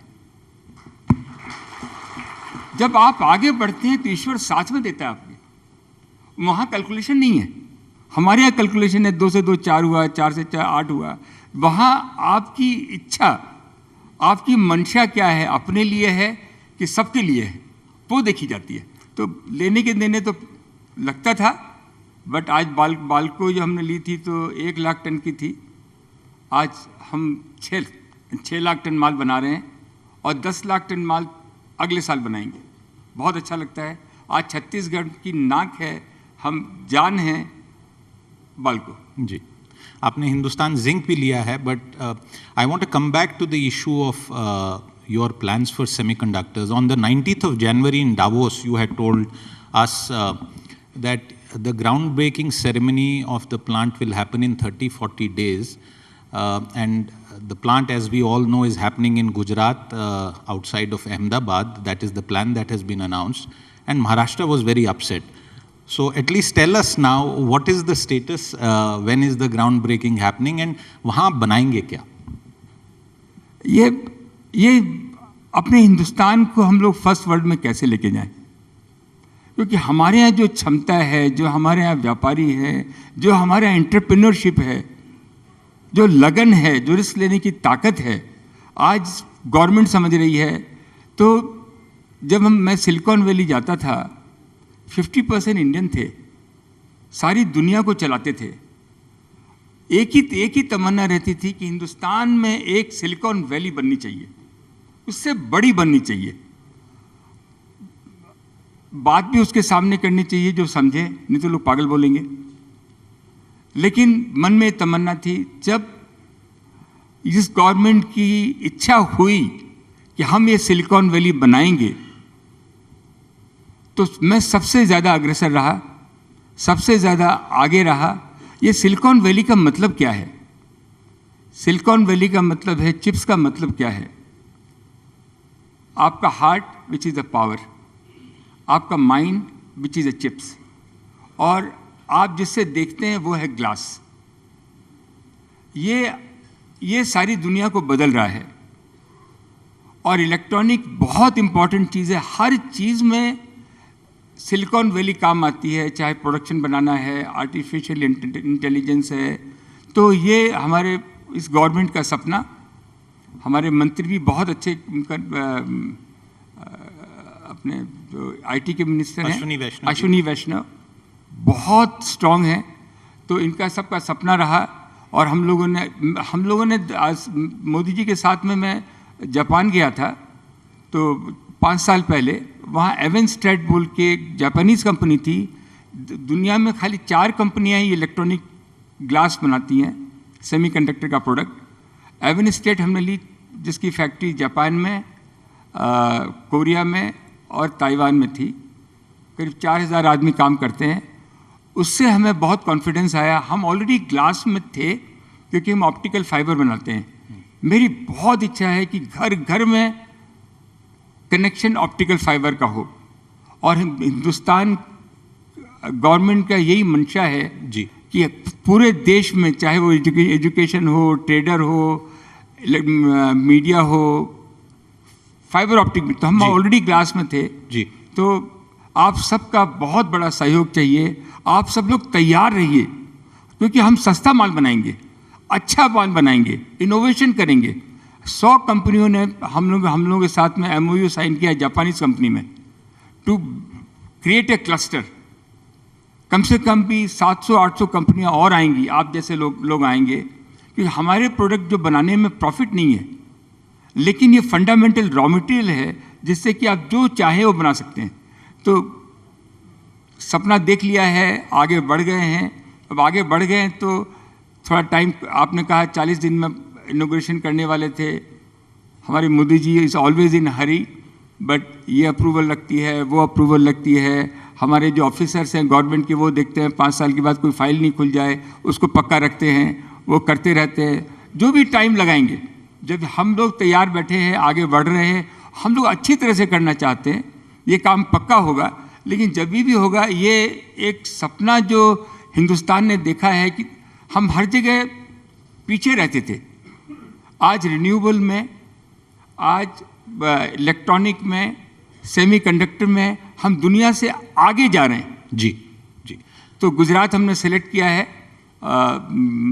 ज़मीन भी बहुत अच्छी मिली है, इंफ्रास्ट्रक्चर भी बहुत अच्छा है।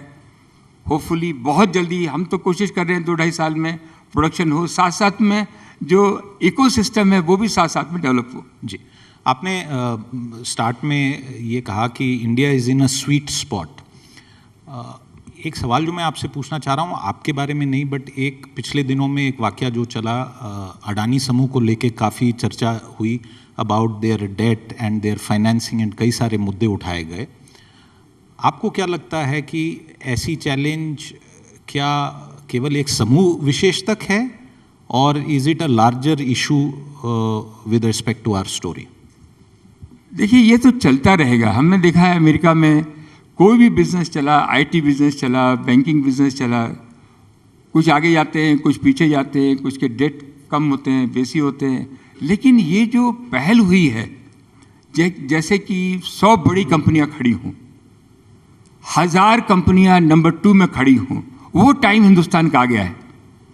हम लोगों को डिले नहीं करना है, सबसे बड़ी बात है। तो ये जो डेट का है, हिंदुस्तान का व्यापारी ईमानदार है, हिंदुस्तान के एग्जीक्यूटिव अच्छा काम करते हैं। अगर किसी भी कंपनी में अगर इंडियन सीएफओ है, उसकी शेयर की प्राइस ऊपर जाती है वर्ल्ड में। ये जो ऑरा चला है आज का हमारा, उसको हम कैश करें। हमारे बच्चे सबसे ज़्यादा अच्छे बच्चे हैं मेरे हिसाब से पूरी दुनिया में। तो ये जो आपने बताया,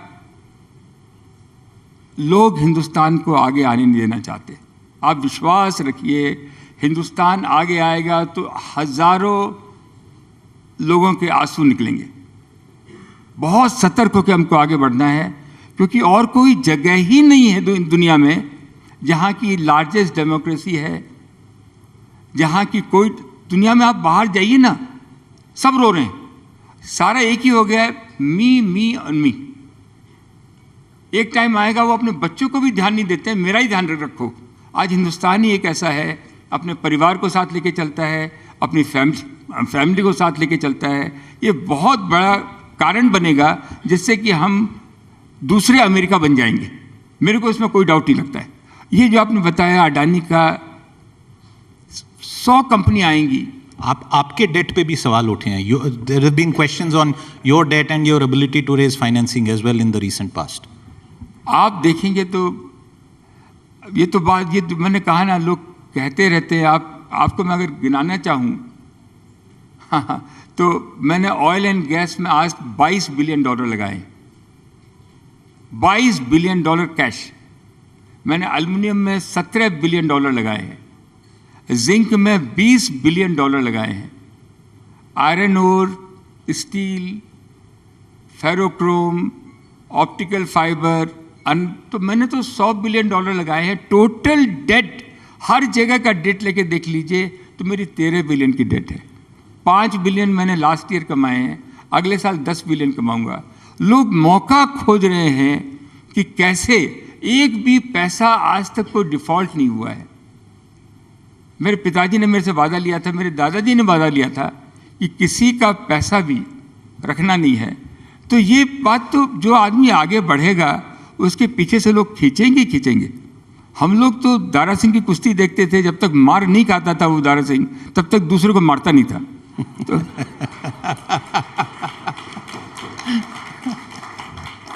तो हम लोग तो मार खाने के लिए तैयार ही हैं। मारो ना भाई, जितना मारना। गवर्नेंस में प्रॉब्लम नहीं करना, अपने गवर्नेंस में प्रॉब्लम नहीं हो, आप आगे बढ़ते जाओ। कोई डेट जो जिस कॉस्ट में हम लोग प्रोजेक्ट लगाते हैं, हिंदुस्तानी जो प्रोजेक्ट लगाता है, जो टेक्नोलॉजी लेके आता है, हम लोग के पास जो आदमी, लॉयल आदमी यहाँ रहते हैं जी, उसका कोई मुकाबला नहीं है जी। तो डेट की बात भी लोग करेंगे, पर्सनल बात भी करेंगे, और अच्छा भी है बात करें। चलिए, आपने पर्सनल बात कही है, and I must tell our audience that mister Anil Agarwal had once said that I am not a billionaire. I want you to explain this statement, because you have also said that what is taken from the Ganga has to be returned to the Ganga. तो इसका मतलब समझाइए कि आप क्या कहना चाहते हैं, और आप बिलियनियर हैं कि नहीं हैं आज की डेट में? मैं डेफिनेटली बिलियनियर नहीं हूँ। आज मैं ये मैं टाई नहीं पहनता, ये टाई इसका एग्जाम्पल है। आज मैं मेरा लाइफ का जो मैं सपना देखता रहता हूँ कि हमारे 8 करोड़ बच्चे हैं 6 साल के आसपास के, उन सबको संस्कारी बनाना है, उनको पढ़ाना है, न्यूट्रिशन मील देना है। हमारी 2 करोड़ महिलाएं हैं, वो हमारे यहाँ, हमारी लड़कियाँ तो ज़बरदस्त हैं, बट हैज़ बीन एक्सप्लॉयटेड। उनको मेन स्ट्रीम में लाना है, जो 10-15-20 हज़ार वो कमाने लगे। 2 लाख बच्चों ने, मेरे को मालूम नहीं है, ये हैंड पेंट टाई बनाई मेरे लिए और आज भेजी है, और मैंने ये टाई पहनी है। तो मंशा यही है कि 13 लाख आंगनवाड़ी जो है, उनमें उनको नंद घर का नाम दिया है, और उस नंद घर में बच्चे सक्षम हों। अगर 6-7 साल तक के बच्चे अगर संस्कारी हो गए, संस्कारी का मतलब क्या है? हिंदुस्तानी संस्कारी हैं कि माँ बाप को रिस्पेक्ट करो, नेबर को रिस्पेक्ट करो, डर निकाल दो, लेकिन रिस्पेक्ट करो। You are not a body, you are a soul. ऐसा उनको बचपन से ही सिखाएंगे तो आगे जाके वो बड़े से बड़े बन जाएंगे। ये मेरा अल्टीमेट एम है, और इसी में मैं लगा हुआ हूँ, और यही मेरे को करना है। तो बिजनेस के बिना तो कुछ होगा नहीं, और साथ साथ में पैरेलल इसको भी हम करते जाएंगे तो हमारा काम आगे बढ़ता जाएगा। आगे बढ़ना ज़रूरी है, और डर के आगे जीत है। जाते जाते अनिल जी, आपने एक गाना सुनाया, तो आपके फ्यूचर के जो प्लान्स हैं, your ambitions for the future, if you had a song that you could share with us as we wind down this conversation. Future का कौन सा सॉन्ग है बताओ भाई। लेकिन मेरा यही है कि हिंदुस्तान में एंटरप्रेन्योर मैन्युफैक्चरिंग सेंटर बनना ही पड़ेगा। हमारे घर, हम लोग 700 बिलियन का इंपोर्ट करते हैं। हमारे पास जितना पैसा है, मैं जब 15 साल पहले बोला कि हमारे पास सब कुछ है, आप इंपोर्ट क्यों करते हो, लोगों ने मेरे को गालियां दी, मेरे पर अटैक किए। आज सारे लोग बोल रहे हैं माइनिंग बहुत ज़रूरी है, और कहीं जॉब क्रिएट हो रही है। हमारे यहाँ, मैं जियोलॉजिस्ट हूँ बाय प्रैक्टिकल, हमारे यहाँ लार्जेस्ट ऑयल एंड गैस है, हमारे यहाँ लार्जेस्ट गोल्ड है, हमारे यहाँ कॉपर है, पोटाश हमारे यहाँ है।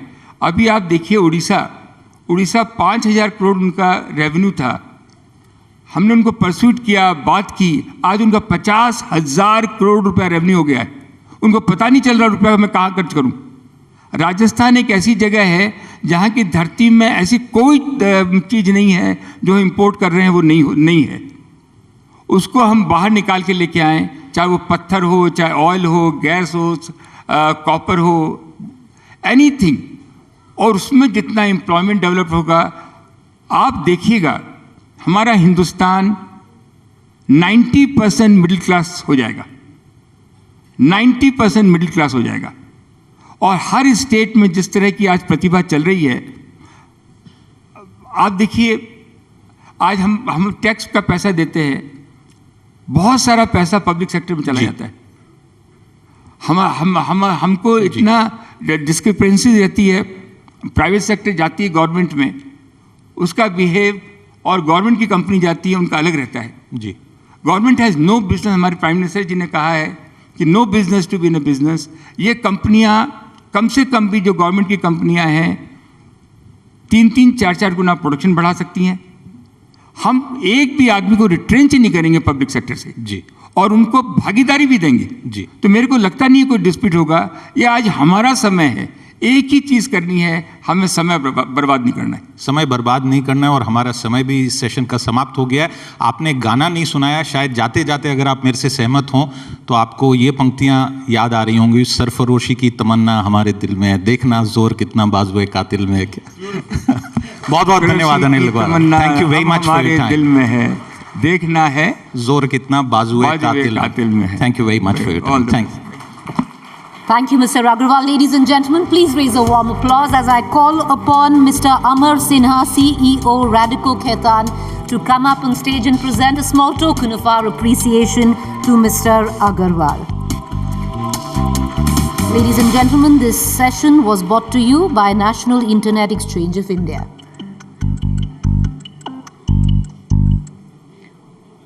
Do put your hands together for Mr. Anil Agrawal, Chairman, Vedanta Resources Limited.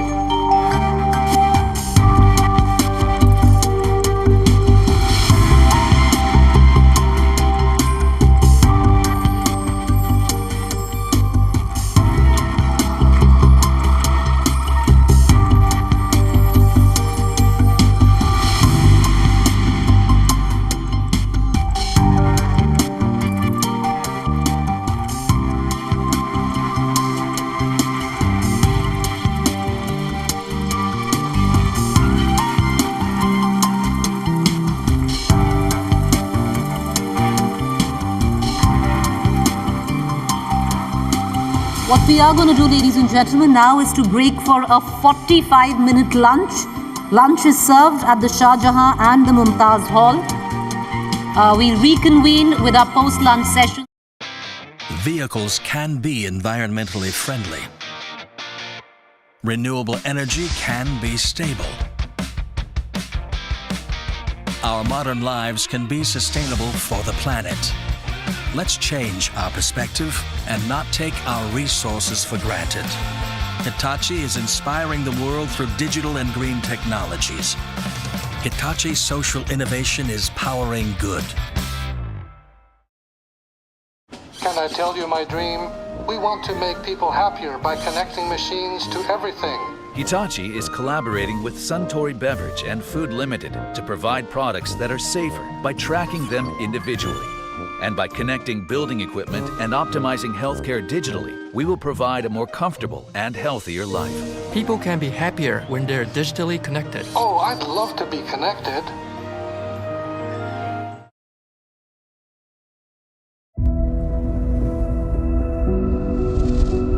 From a land older than time, amidst the magnificent palaces, enveloped in the mystic fog, where the elusive tigers exude a timeless valor, comes India's finest yet. For connoisseurs of fine taste, Royal Ranthambore.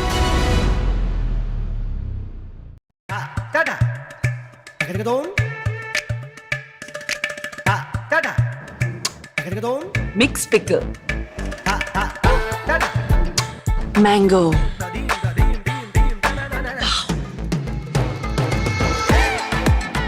Green chili. Tops pickles. अब 51 flavors में. Tops. India का top test. ये kitchen कुछ खास है. Cooking का यहाँ अलग अंदाज है.